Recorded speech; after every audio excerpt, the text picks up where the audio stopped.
Welcome back, tennis faithful. You're tuning in live to what we can say with absolute certainty is the most stunning, gravity-defying, and soul-stirring story this channel has ever had the privilege to tell. If you're just now flipping on the stream, or if you spent the last 2 weeks completely off the grid, no Wi-Fi, no sports center, no curious glances at your phone, then please sit down. Make sure your seatbelt is fastened, because what you're about to hear will sound like pure fiction, except it's not. It's happening right now, in real time, on a tennis court.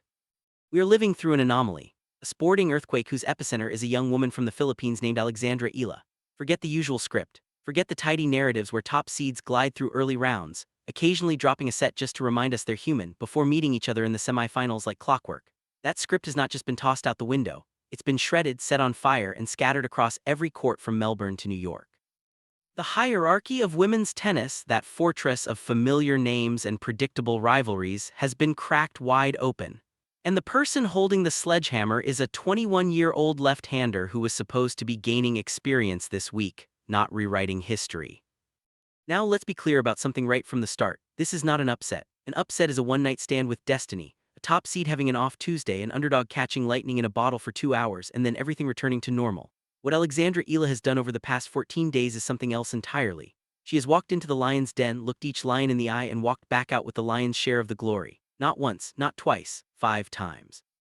And not against qualifiers or lucky losers, against the absolute iron of the WTA Tour. Let me repeat that because the weight of it needs time to land. She has beaten Leylah Fernandez, then Jasmine Paolini, then Elena Rybakina, then Iga Świątek, then Coco Gauff. Read those names again slowly. That's a Grand Slam finalist, a top 5 mainstay, a Wimbledon champion, the world #1, and a US Open champion who is also the most athletic player of her generation. In one tournament, on the same road to the final. That is not a path, that is a gauntlet forged in myth. If you wrote this as a screenplay, agents would tell you it's too unbelievable. Too many bosses, they'd say. Audiences won't buy it. Well, the audience is buying it because they're watching it live, mouths open, hearts pounding. To understand the magnitude, we have to talk about the era we've been living in. For the last few seasons, women's tennis has had an unmistakable upper class. You have Iga Świątek, tactical genius, queen of heavy topspin, a player who can make a 2-hour match feel like an interrogation. You have Coco Gauff, defensive marvel, athletic freak, a competitor whose willpower alone has won her matches that logic said she should lose. You have Elena Rybakina, the ice-cool assassin with a serve that sounds like a gunshot and ground strokes that flatten opponents before they can blink. These are the final bosses. For a rising star, taking a set off any of them is a headline. Beating one is a career peak. Beating all of them back to back to back to back to back, that's not a career peak, that's a career mountain range. And yet Alexandra Eala has done it. Coming out of the Rafa Nadal Academy, we always knew there was something special there. Her junior Grand Slam wins were flashes of brilliance. Her steady climb through the ITF and WTA rankings was respectable, even impressive. But potential, as every tennis fan knows, is a dangerous word.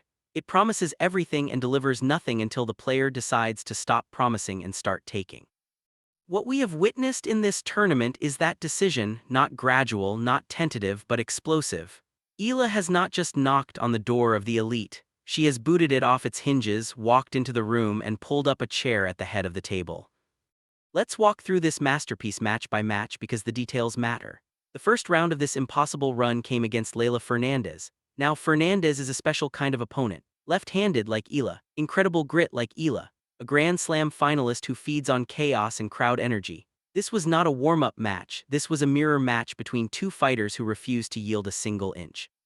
From the first point, Fernandez tried to impose her signature ultra-aggressive baseline game, taking the ball early, rushing Eala, making her feel claustrophobic on the court. But Eala didn't retreat, she held her ground, she absorbed the pace, she used her own heavy cross-court forehand to pin Fernandez into the backhand corner again and again.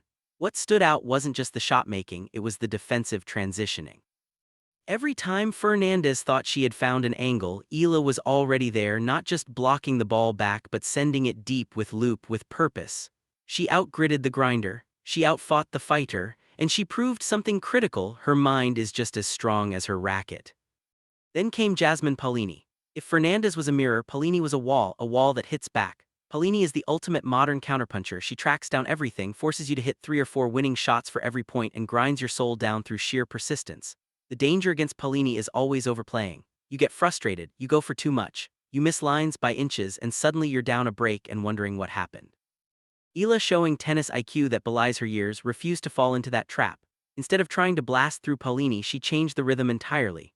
She used vicious slices to take pace off the ball. She deployed drop shots with surgical precision, a dangerous move against someone as fast as Paolini, but Eala's execution was flawless. She'd draw Paolini forward, then lob her or pass her down the line.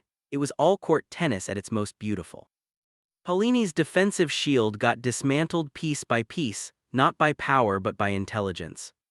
And then came the quarterfinal, Elena Rybakina, the Ice Queen, the human howitzer. If the first two matches were about grit and tactics, this one was about survival against raw, terrifying power. Rybakina has arguably the most lethal serve in women's tennis, flat, heavy, unreadable. Her ground strokes leave you no time to think, let alone react. Playing her is like standing in a hurricane and trying to have a calm conversation. The textbook strategy is simple: protect your own serve at any cost and pray for a tiny opening on hers. Eala's return game in this match was nothing short of miraculous. She read Rybakina's toss like a book. She got a shocking percentage of first serves back into play, but just getting them back wasn't enough. If you float a return against Rybakina, the point ends in 2 shots. So Eala used a compact blocking motion, sending the ball deep down the middle to eliminate angles. Once the rally started, she hit high, heavy topspin that forced Rybakina to generate her own pace from uncomfortable heights. The result: uncharacteristic errors from a former Wimbledon champion. Eala won with reflexes, anticipation, and courage. She didn't out-hit Rybakina, she outsmarted her. If that wasn't enough, the semifinals brought Iga Świątek, the world number 1, the queen of clay and hard courts alike. To beat Świątek, you need perfect tennis. You need to survive her suffocating topspin, her relentless movement, and the psychological weight of her aura. Świątek doesn't just beat you, she breaks you. She makes you feel like there's no solution. When Eala walked onto that court, the atmosphere was electric. David versus Goliath, except Goliath had 4 grand slams and a killer forehand.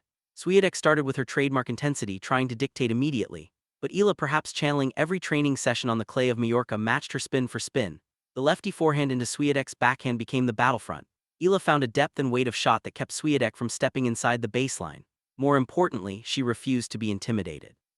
When Świątek hit miraculous winners, Eala didn't flinch. She reset, she refocused, and on the crucial break points, the moments where Świątek usually feasts on opponents' doubts, Eala actually elevated her level. She saved break points with audacious down-the-line winners. She took the racket out of the world number 1's hands. As the match wore on, you could see it, frustration creeping into Świątek's body language. The aura was cracking. And when Eala secured match point, the stadium didn't just cheer, it roared. She had done the impossible. She had outplayed, outthought, and outlasted the best in the world. But the tennis gods weren't done testing her. The final boss of this gauntlet was Coco Gauff. If Świątek was the ultimate test of technique and strategy, Gauff is the ultimate test of pure, unadulterated athleticism and heart. Gauff covers the court like no one else. She turns defense into offense in a blink. She feeds off crowds, off energy, off the moment. And Eala had to face her after the emotional and physical war with Świątek. That's not a semi-final doubleheader, that's a cruelty. And yet Eala stepped up once again. This match was a physical war of attrition. Rallies stretched into double digits corner to corner. Gauff used her speed to chase down everything, forcing Eala to hit extra balls constantly. The key to Eala's victory was her aggressive court positioning. Realizing she could not outrun Gauff, she decided to take time away instead. She stepped inside the baseline on second serves, applying pressure immediately. She attacked the net brilliantly, recognizing that finishing points early was the only way to avoid the grueling exchanges where Gauff thrives. Her approach shots were pinpoint, her volleys were soft and sure. The match swung back and forth like a heavyweight title fight. In the final deciding moments, it was Eala's unwavering belief that carried her through. She trusted her shots. She swung freely when every muscle in her body must have been screaming for mercy. She hit through the nerves. And she beat one of the greatest athletes the sport has ever seen. Let that sink in. Fernandez, Paolini, Rybakina, Świątek, Gauff. That's not just a list of names, that's a complete curriculum of modern tennis. The grinder, the counterpuncher, the power server, the tactical genius, the supreme athlete, every style, every challenge, and Eala solved every single puzzle. No style was too tricky, no name was too big, no moment was too bright. As the dust settles on this absolutely mind-bending journey, the entire sporting world is left trying to process what we've witnessed. Alexandra Eala's road to the final is a story that will be told for decades. It transcends tennis. It's a triumph of the human spirit, a testament to unseen hours of grinding, of dedication, of belief when the world didn't know your name yet. For the Philippines, for all of Southeast Asia, the impact is immeasurable. She has ignited a tennis revolution in a region that has waited generations for a hero like this. She has shown millions of young dreamers that no matter where you come from, no matter how fortified the established order looks, greatness is possible if you refuse to back down. The cultural resonance of this run will inspire a new generation to pick up a racket and aim for the absolute highest peaks. For the WTA Tour, this is a massive wake-up call. The establishment has been disrupted. The era of a predictable top tier is over. Alexandra Eala has put every single player in the locker room on notice. There is a new force on tour and she fears absolutely no one. Whether she lifts the trophy in the final or not, her legacy from this tournament is already carved in stone. She has given us the greatest giant-killing run in recent tennis history, maybe in any tennis history. Thank you for being here for this deep dive into a truly historic moment. If this analysis moved you, if you found yourself shaking your head in disbelief right alongside me, hit that like button.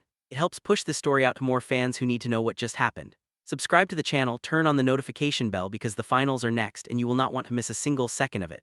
Until then, keep watching the courts, keep believing in the impossible. And I'll see you in the next video.